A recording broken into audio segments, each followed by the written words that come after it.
Eu dividi esse discurso, que prometo que não será mais longo do que o necessário, em 3 partes. A primeira é dedicada à gratidão, ao reconhecimento às pessoas que pavimentaram o meu caminho até aqui. A segunda, ao judiciário, nosso papel e nossas circunstâncias. E a terceira, ao Brasil, essa paixão que nos une e os compromissos que devemos ter. Começo pela parte 1, pela gratidão. Poder agradecer é uma bênção. Dedico esse momento a meus pais, Judite e Roberto, que encheram a minha vida de afeto e valores e ainda me deram uma irmã adorável. Tereza Luna e Bernardo foram minha inspiração, motivação e alegria pela vida fora. Sou grato também à legião de amigos que cruzaram o meu caminho em fases diferentes da vida e que a tornaram melhor e mais feliz. Muitos estão aqui presentes. Homenageio todos eles na pessoa de José Paulo Sepúlveda Pertence, que há pouco nos deixou.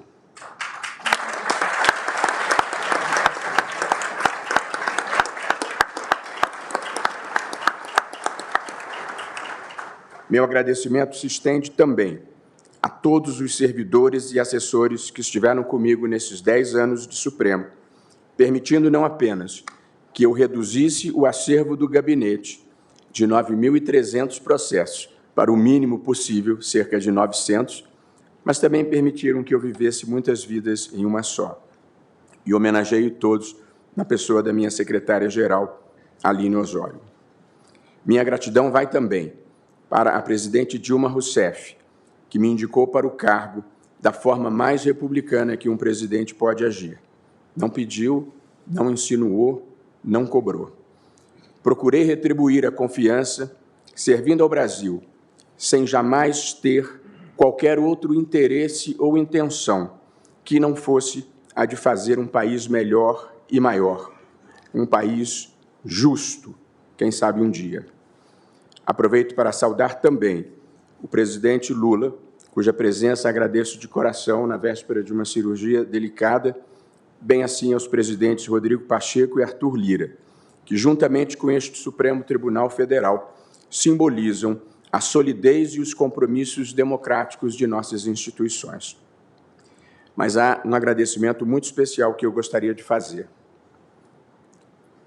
Eu nasci em Vassouras, uma graciosa cidade a 2 horas do Rio de Janeiro, repleta de palmeiras imperiais, de um casario colonial preservado e de gente simples e generosa, como minha amada Tetê do Carmo. Estudei ao longo da vida no Colégio de Vassouras, da Vovó Maria, na Escola Roma, já no Rio, de Dona Zoraide, no Colégio Pedro Álvares Cabral, de Dona Florinda, na Universidade do Estado do Rio de Janeiro, de Jacó Dollinger e José Carlos Barbosa Moreira. Também estudei em Yale com Bruce Ackerman e Harold Koh, e em Harvard, onde convivi com acadêmicos como Mark Tushnet e Mangabeira Unger. Foi uma longa jornada até aqui. Meu agradecimento mais especial vai para todos os professores que iluminaram o meu caminho com princípios elevados, ideias e bons exemplos. A esse registro, acrescento uma constatação. Sou convencido, por experiência própria, que a coisa mais importante que um país pode fazer pelos seus filhos é assegurar educação de qualidade e universal para todos, em todo o ensino básico e com uma combinação de mérito e justiça distributiva, social e racial, no ensino superior.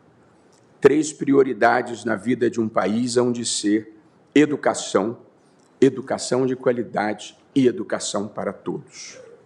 Antes de seguir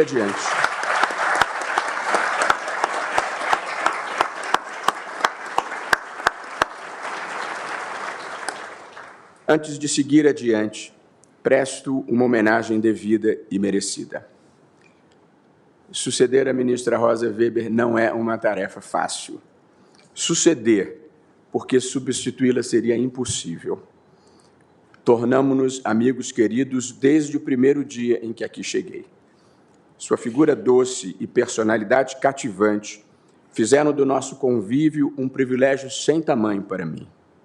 Como juíza, sua carreira foi impecável, da Justiça do Trabalho de primeiro grau no seu amado Rio Grande do Sul, passando pelo Tribunal Regional do Trabalho, pelo Tribunal Superior do Trabalho, até chegar ao Supremo Tribunal Federal e depois ao Tribunal Superior Eleitoral.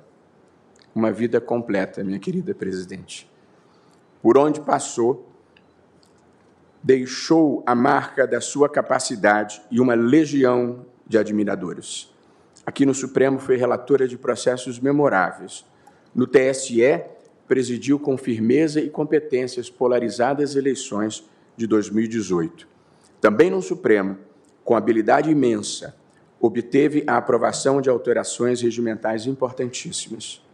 E em um dos momentos mais dramáticos de nossa história, liderou a reconstrução desse plenário em 21 dias, de modo a que estivesse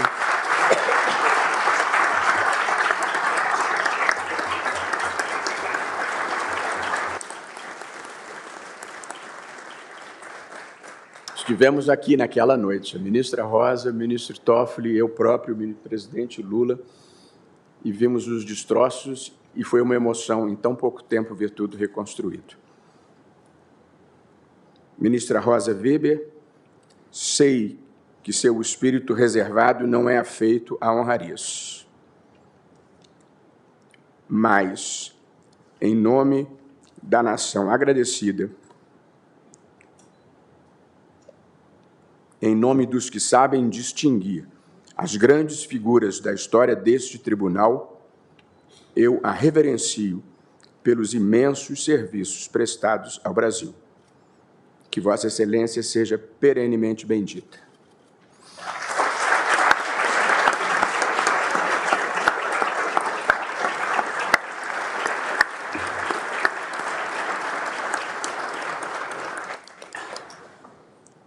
Parte 2. O Poder Judiciário. Já foi 1/3, ministro Alexandre. Fala agora sobre o Poder Judiciário, começando pelo Supremo Tribunal Federal, que é o Tribunal da Constituição. Cabe a ele interpretá-la e, como consequência, preservar a democracia e promover os direitos fundamentais. Comento cada uma dessas missões, começando pela interpretação da Constituição, que estrutura o Estado, demarca a competência dos poderes e define os direitos e garantias dos cidadãos. Todas as constituições democráticas fazem isso, a brasileira inclusive. Porém, a nossa Constituição vai bem além. Ela contempla também o sistema econômico, o sistema tributário, o sistema previdenciário, o sistema de educação, o sistema de preservação ambiental, da cultura, dos meios de comunicação, da proteção às comunidades indígenas, da família, da criança, do adolescente, do idoso, em meio a muitos outros temas. Incluir uma matéria na Constituição é, em larga medida, retirá-la da política e trazê-la para o direito. Essa é a causa da judicialização ampla da vida no Brasil. Não se trata de ativismo, mas de desenho institucional. Nenhum tribunal do mundo decide tantas questões divisivas da sociedade. Contrariar interesses e visões de mundo é parte inerente do nosso papel, ao nosso papel. Nós sempre estaremos expostos à crítica e à insatisfação, e isso faz parte da vida democrática.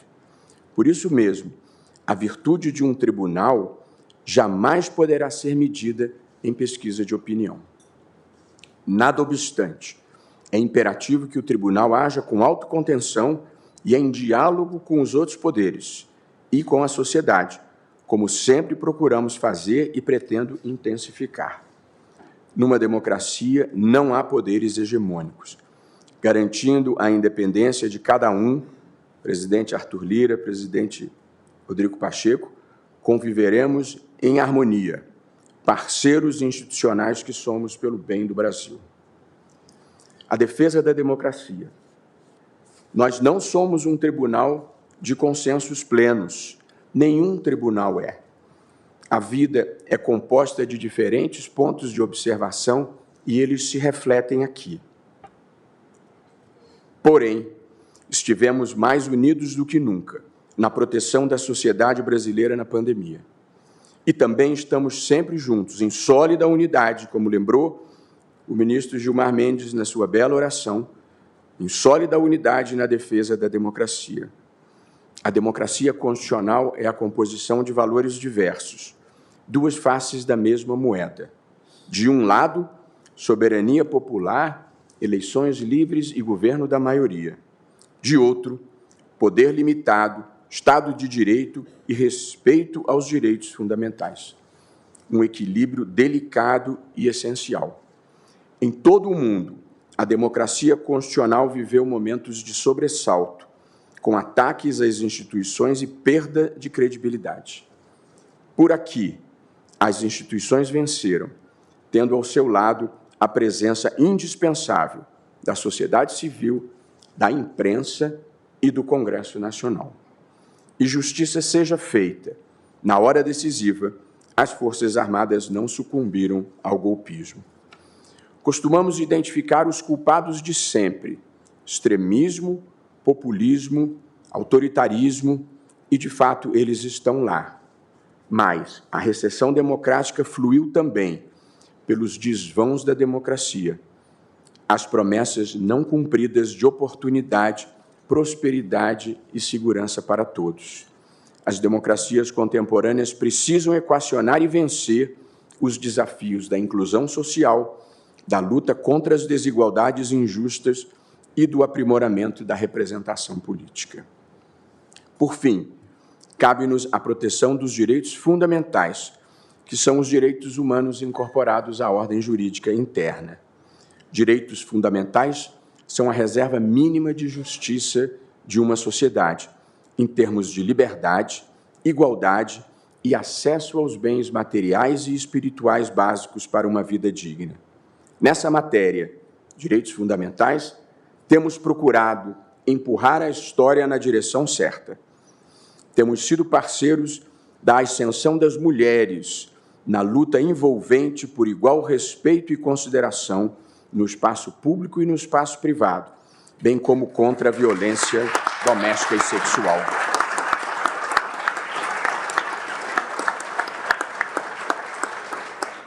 Também temos atuado, sempre com base na Constituição, em favor do heróico esforço da população negra do país por reconhecimento e iguais oportunidades, validando as ações afirmativas, imprescindíveis para superar o racismo estrutural que a escravização e sua abolição sem inclusão acarretaram.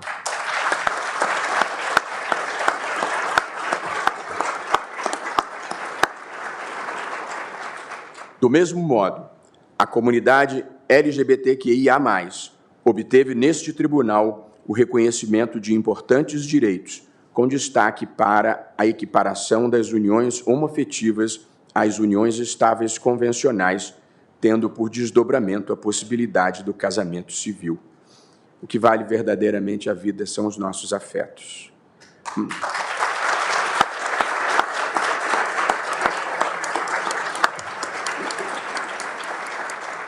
Mas não foi só. Povos indígenas passaram a ter a sua dignidade reconhecida, bem como o direito a preservarem sua cultura e ao menos uma parte de suas terras originárias. Atuamos ainda para que pessoas com deficiência sejam valorizadas na sua diferença, no esforço de se proporcionar acessibilidade e inclusão. E a proteção ambiental foi igualmente objeto de atenção do Supremo, particularmente na gestão da ministra Rosa Weber, que procurou enfrentar, e já anteriormente na do querido ministro Luiz Fux, ambos que procuraram enfrentar, dentro dos nossos limites, o desmatamento e a mudança climática. São lutas inacabadas, mas na vida devemos saborear os avanços e as vitórias. Há quem pense que a defesa dos direitos humanos, da igualdade da mulher, da proteção ambiental, das ações afirmativas, do respeito à comunidade gay, da inclusão das pessoas com deficiência, da preservação das comunidades indígenas, há quem ache que todas essas causas são causas progressistas. Não são. Essas são as causas da humanidade, da dignidade humana, do respeito e consideração por todas as pessoas. Poucas derrotas do espírito são mais tristes do que alguém se achar melhor do que os outros.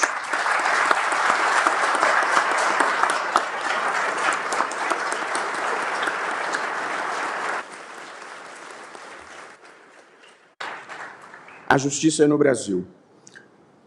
O judiciário brasileiro é dos mais independentes e produtivos do mundo. Independente porque, para alguém se tornar juiz, o que se exige é haver cursado uma faculdade de direito e que seja aprovado em um disputado concurso público. Juiz no Brasil não deve favor a ninguém. É certo que nos tribunais superiores há um componente político, como é em todo o mundo, mas o DNA de independência não se perde. E a justiça do Brasil é também uma das mais produtivas do planeta, julgando cerca de 30 milhões de processos por ano. Somos cerca de 18 mil juízes, sendo a magistratura, provavelmente, a instituição de maior capilaridade de todo o país. Juízes bem preparados, íntegros e vocacionados são uma bênção para a democracia, para a justiça e para a cidadania. Comprometo-me a contribuir para que sejam selecionados com rigor, sejam ouvidos e sejam valorizados. Ainda assim, há 2 pontos em que temos de melhorar. O primeiro, aumentar a participação de mulheres nos tribunais com critérios de promoção que levem em conta a paridade de gênero.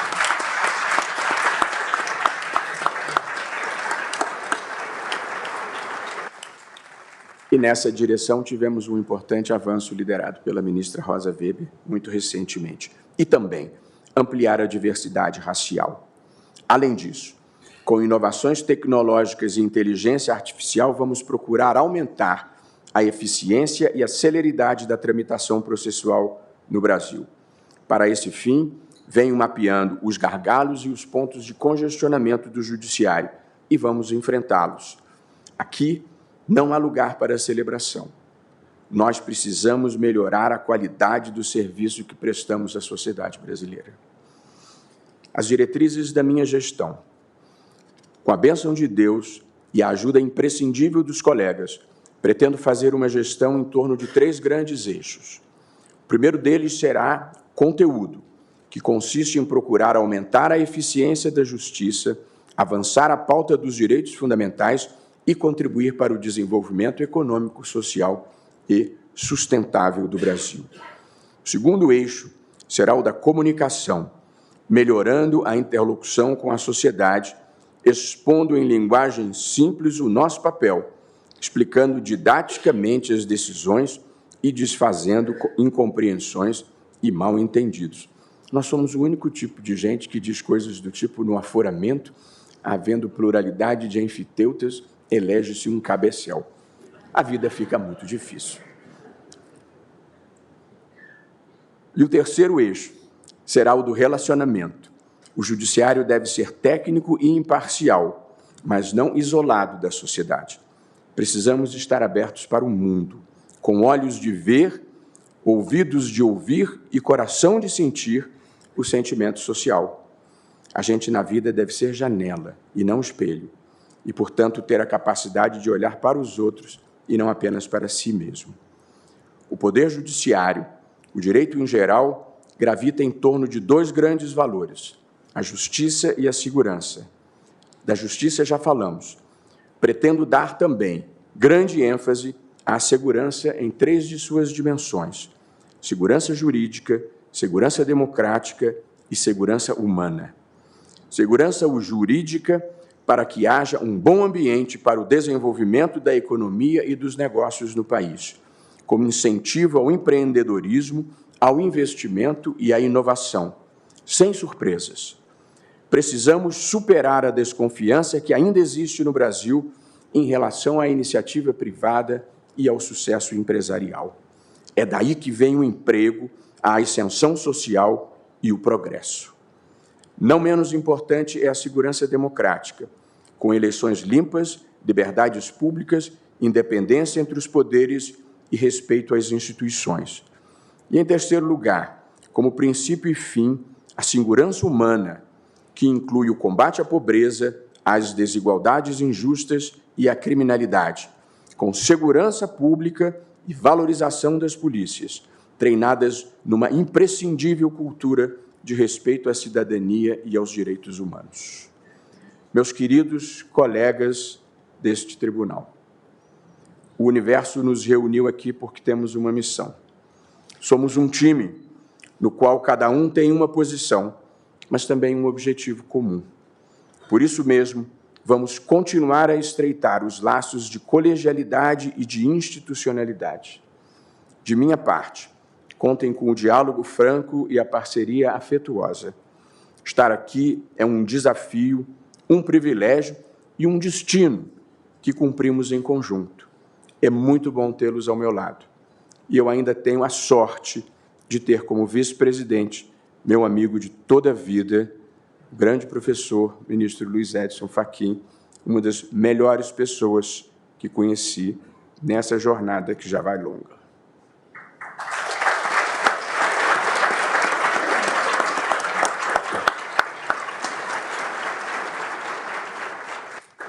E, por fim, terceira e última parte, o Brasil que queremos. A democracia venceu e precisamos trabalhar pela pacificação do país, acabar com os antagonismos artificialmente criados para nos dividir. Um país não é feito de nós e eles. Somos um só povo, do pluralismo das ideias, como é próprio de uma sociedade livre e aberta.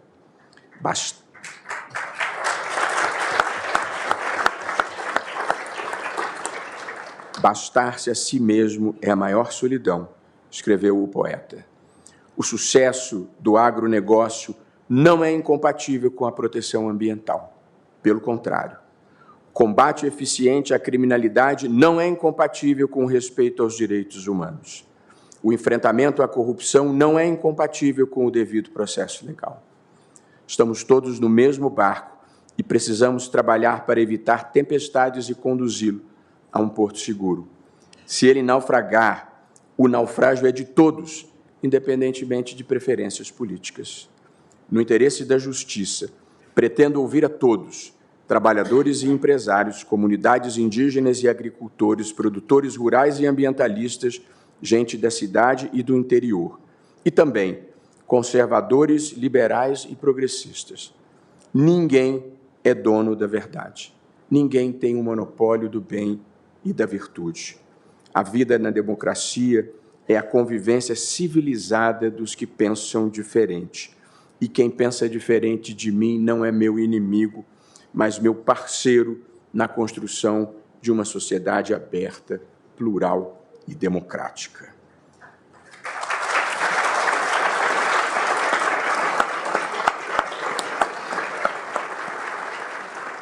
Sem que ninguém precise abrir mão de qualquer convicção, é preciso que o país se aglutine em torno de denominadores comuns, de uma agenda para o Brasil. Com base na Constituição, é possível construir esses consensos. Aqui vão alguns deles. 1. Combate à pobreza. 2. Desenvolvimento econômico e social sustentável. Prioridade máxima para a educação básica. Valorização da livre iniciativa, bem como do trabalho formal, investimento em ciência e tecnologia, saneamento básico, habitação popular e liderança global em matéria ambiental. Essa é uma agenda que liberais, conservadores e progressistas podem abraçar pelo bem do Brasil. Subjacentes a qualquer agenda, há 3 elementos essenciais para se fazer um grande país: integridade, civilidade e confiança. Todos eles vêm antes da ideologia, antes das escolhas políticas pessoais. Na verdade, entre pessoas íntegras e civilizadas, a confiança brota espontaneamente, e sem confiança não há progresso. Valores que nos devem guiar. No dia da minha posse, em 26 de junho de 2013, e esse é o nosso último tópico, eu publiquei um artigo de autoapresentação, onde escrevi: creio no bem, na justiça e na tolerância como valores filosóficos essenciais. Creio na educação, na igualdade, no trabalho e na livre iniciativa como valores políticos fundamentais, e no constitucionalismo democrático como forma institucional ideal. Passados 10 anos, venho aqui renovar os mesmos votos, com alguns novos aprendizados. Os países,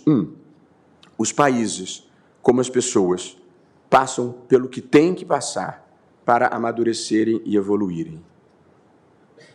2, a vida no setor público, e nós aqui bem sabemos, é mais dura e difícil do que parece. 3, se você estiver cumprindo a missão da sua vida, nem elogio nem crítica têm o poder de mudar a sua direção. 4, só a verdade ofende. Se for mentira, trate com indiferença. 5, o Brasil é um país onde muita gente coloca as relações pessoais acima da correção e do dever. Ser correto no Brasil, às vezes, custa caro. Na vida, não basta... 6, na vida, não basta estar certo. É preciso saber levar. E 7, e muito importante, com boa fé e boa vontade, quase tudo é possível nesse mundo. Há uma última convicção que gostaria de compartilhar. A afetividade é uma das energias mais poderosas do universo. O sentimento sincero de fraternidade e empatia por todas as pessoas transforma o mundo. Viver sem malícia, sem espertezas e sem passar os outros para trás, sem maledicência. Para alguns soará ingênuo, mas esse é o caminho para a paz interior, para o sucesso pessoal e para o progresso social. A virtude é a sua própria recompensa. O resto é aparência. A história é uma marcha contínua na direção do bem, da justiça e do avanço civilizatório. Basta olhar através dos tempos. Viemos de épocas de sacrifícios humanos, despotismos cruéis, inquisições e holocaustos até a era dos direitos humanos. Ainda não plenamente concretizados, mas vitoriosos na maior parte dos corações e mentes. É certo que a história não é linear, mas feita de avanços e retrocessos. Porém, mesmo quando não se consegue ver da superfície, ela continua fluindo como um rio subterrâneo na direção que tem de seguir. Essa é a minha fé racional, a minha crença mais profunda. E porque assim é, tenho uma visão positiva e construtiva da vida, mesmo na adversidade. E nos momentos difíceis,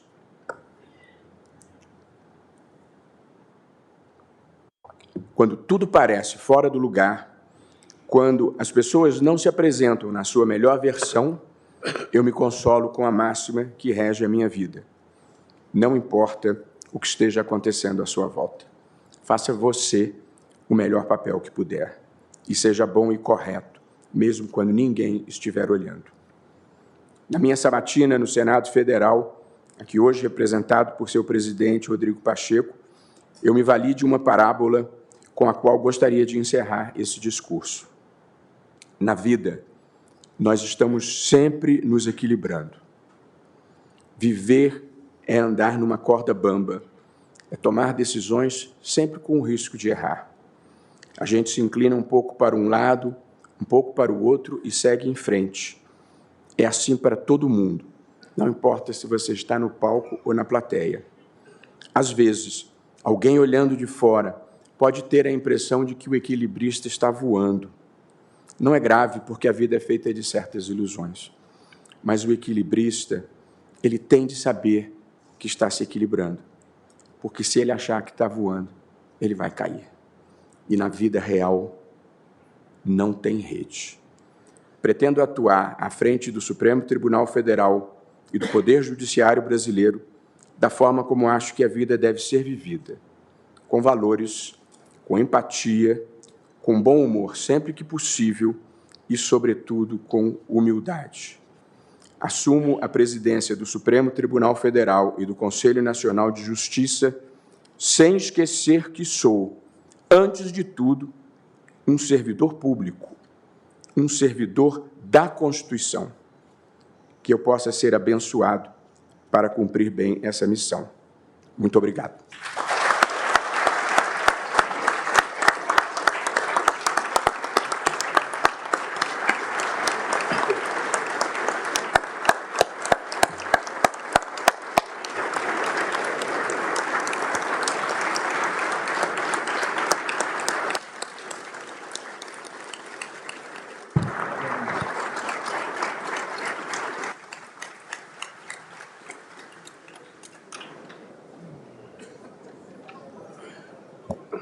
Gostaria de chamar de volta à bancada desse plenário a extraordinária e incomparável artista Maria Bethânia.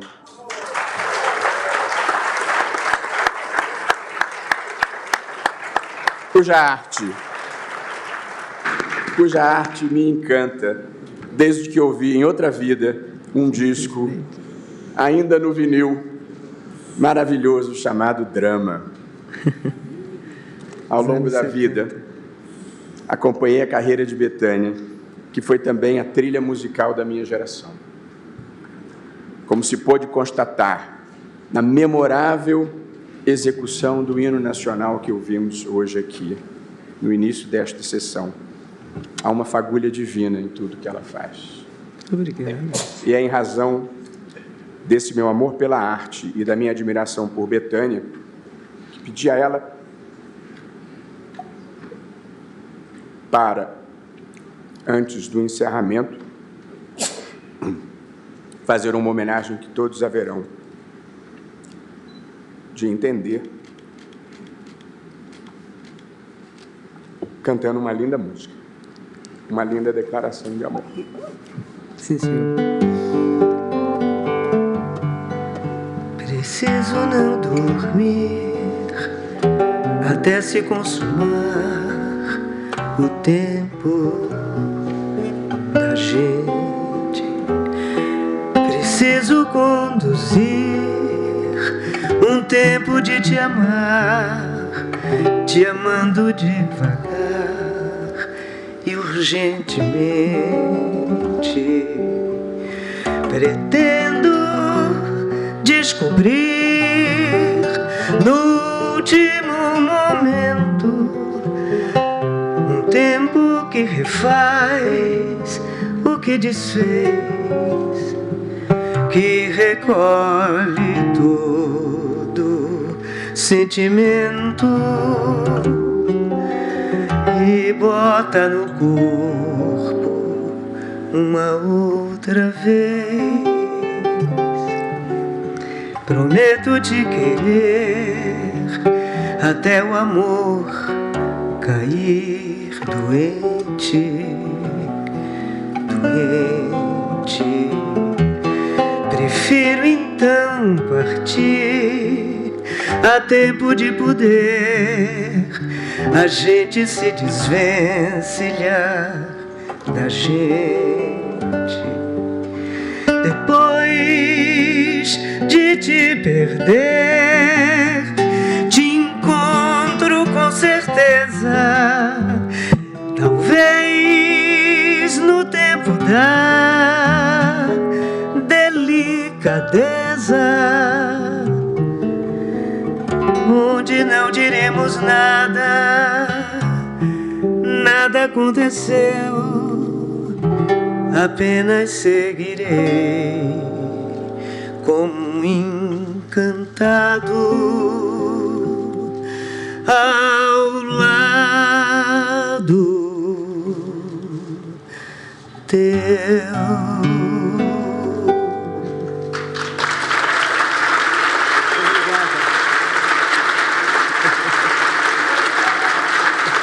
Muito obrigado, senhor. Muito obrigado. Obrigada. Muito obrigada. Graças. Graças. Muito obrigado. Com licença.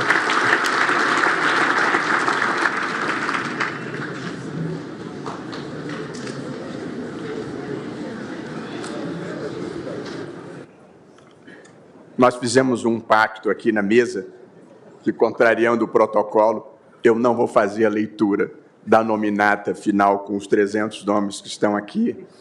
Queria dizer que eu me sinto muito honrado e homenageado com a presença de todos, dos amigos, dos presidentes de tribunais, das autoridades, dos servidores, do pessoal da limpeza, do pessoal da Copa.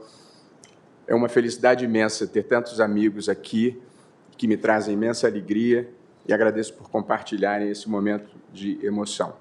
E está encerrada a sessão. Bom,